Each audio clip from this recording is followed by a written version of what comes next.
Hey there, it's Pete with GCI Turf. Hope you're having a great day today. And I'm at my father-in-law's house. He just built a new home, and you can see what we're looking like. I know that, man, houses go up like crazy at all times of the year, and a lot of the times you're left with crap. Is kind of what I say. A lot of the times, you know, the money is focused on the home and the inside of the home, and then once you get to the outside, typically there's no money left over. Or if it's a contractor and they build the home, the last thing they always do is the lawn and the landscaping and everything, and their budget's super tight, and it's really nobody's fault, I don't guess. It's one of those, it is what it is. So when they built this home, they left the landscaping completely out of it. My father-in-law said, hey, I know this dude that's decent at growing grass and doing all that kind of stuff. I'll let him do it. And of course, he's getting it done for free too. So he's been feeding me for 17, 18 years now. And I feel like I owe it. So I'm hooking his yard up for him, and we're gonna grade it and seed it and get the process going out here. Now look, here's the deal. We're in the spring of March, mid-March, and in no way, shape, or form do I recommend putting grass seed on a yard during the spring. It's fall of the year. It's when you plant grass seed. It's cool season turf grass, not Bermuda, nothing like that. That's coming up next. But for cool season turf, typically fall of the year is the best time. Now, with that said, sometimes you can't help it, right? In an ideal situation, you want to plant in the fall. But like this right here, the house just got done, and we don't want to leave a bare dirt yard all summer. It don't make any sense. So we're gonna do our best and get some seed down and see what happens, okay? Non-irrigated, and of course he's gonna do his best to water it and start the germination, and hopefully it'll rain and help out. But whatever nature throws at us, we're just gonna have to accept it, and then know that this fall we'll really get it right. Now, all you equipment gurus, man, I'm telling you, I love my ABI Force, okay? I started grading this yard the other day with my Ventrac and a power rake. I got it pretty much rough graded out to my standard of rough grade, and now I want to fine grade it, meaning I want to put a butter smooth finish on it, just like a baseball field. I want areas nice and flattened out. I want all my drainage just right. So I chose the ABI for this because it's in my opinion, it's a fine grading tool. Of course, it can do rough grading. You put those rippers on there in that cone, and it'll rip stuff up like its mind is bad. But in this particular situation, I wanted to use it for fine grading. So here's the trick I've learned. Mr. Kevin taught me about grading with this tool. It's a zero turn, which is awesome because I'm going to grade in a circular pattern. A lot of people comment on my videos so you get dizzy. So no, I speed those videos up. I'm really not going that fast. I'm going really nice and slow. And what happens is I'm hitting the same spot multiple times in a pass. You see what I'm saying? Take your finger and draw in the dirt and draw super tight circles and see how many times you go over the same spot. Well, with a box blade type setup, all you're doing is cutting high spots and filling low, cutting high, filling low. And it's just ongoing the entire time. And that's how you can get it so daggone flat with that machine right there. So let's get at it.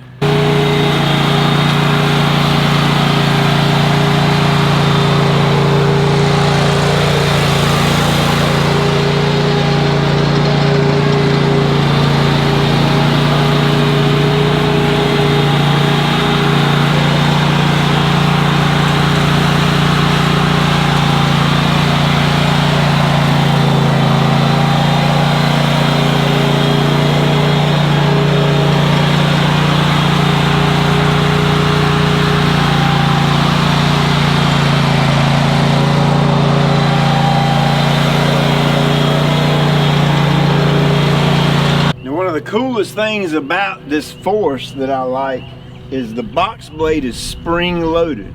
Okay, it rides on 2 big old springs, and as you're making passes, the spring is keeping down pressure on the box. Okay, so when you hit a hard spot that may be a little too tough for it, it'll lift up. And you just keep going over that spot a few more times, and eventually it cuts it down flat, and vice versa with it filling in low spots. So it has really made it's butter smooth, like a baby's butt, right? From there out to there. Now, of course, I'm gonna take the little Vibraflex drag, and I'm gonna drag over the yard one time, and I'll get up all this right here, little sticks and little twigs and stuff like that. I've got a place back in the corner. I'll just drag it over there and dump it, and then my father-in-law is gonna haul it off with his truck. But man, for fine grading, man, I'm in love with that thing.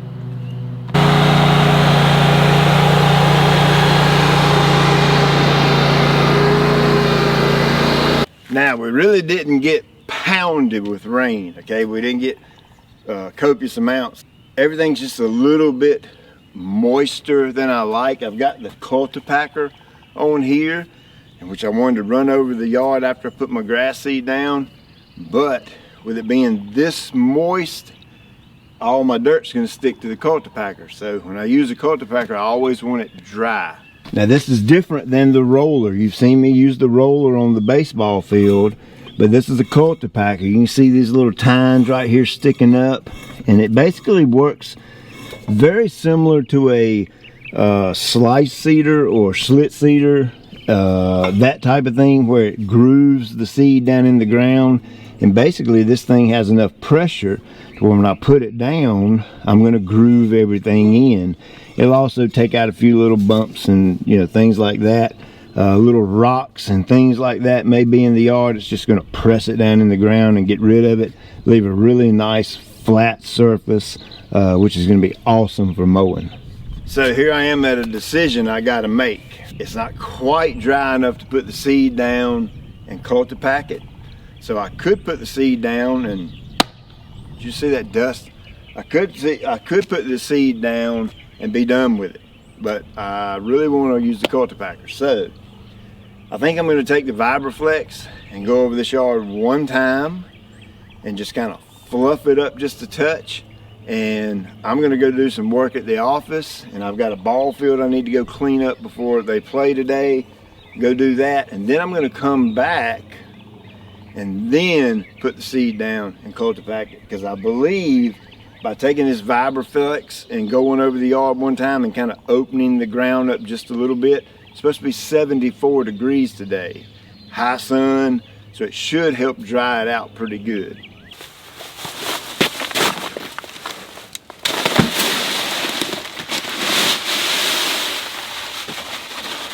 Now what I've done is I've put my grass seed down around the edges. I've used a drop seeder to do that, so I get nice, clean, defined lines. Then I'll go back with the force and put the grass seed down on the whole yard. Now while I'm dragging out here, I'm gonna put some X soil out.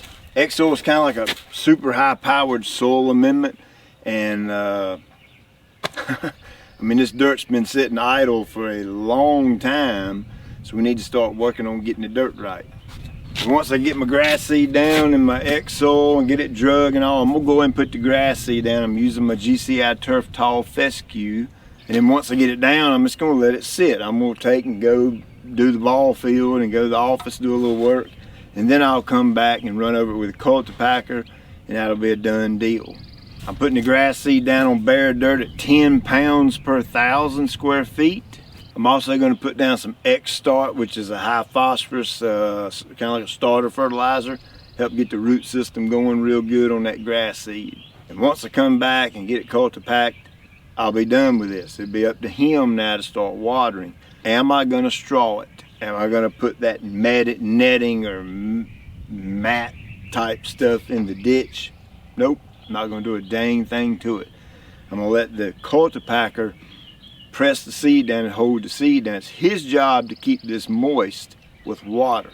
I have a big big issue with putting straw on yards. I realize sometimes you have to do it for code or whatever, but this house is paid for. This house has long been closed on, and he is responsible for the landscape. So we're not doing straw simply because I can go to the farm and feed place and I can buy 50 bales of straw. If I ask them, do you mind if I go to the field where this straw come from? And can we walk over the entire field and see what the field is comprised of? Chances are it's not going to happen. It's going to be very difficult to do that. Straw comes from all over the place, grown in fields by different farmers who have thought processes and philosophies different amongst themselves. And some may do great weed control, some may not. So I have no clue what is in that straw. So years ago, I made a commitment to myself. I said, hey, no more straw. If we get some washing, rutting, whatever, we'll just do the hard work and we'll come back and fix it the right way. And I won't have to deal with bringing in weeds or grassy type weeds, Dallas grass, anything like that from the straw. The process may take a little longer to get the end result, but at the end of the day, in the grand scheme of things, we'll end up with a much cleaner yard. So if you're anything like me and you like a nice yard, and you're in the new construction phase or you're about to be, please pay extra attention to the grading job that's done on your property. It will save you hours and hours of work in the future, hauling dirt or sand to fill in low spots. And now another thing you want to do is use a high quality grass seed. It really doesn't matter if it's my grass seed or not. Just use a high quality grass seed.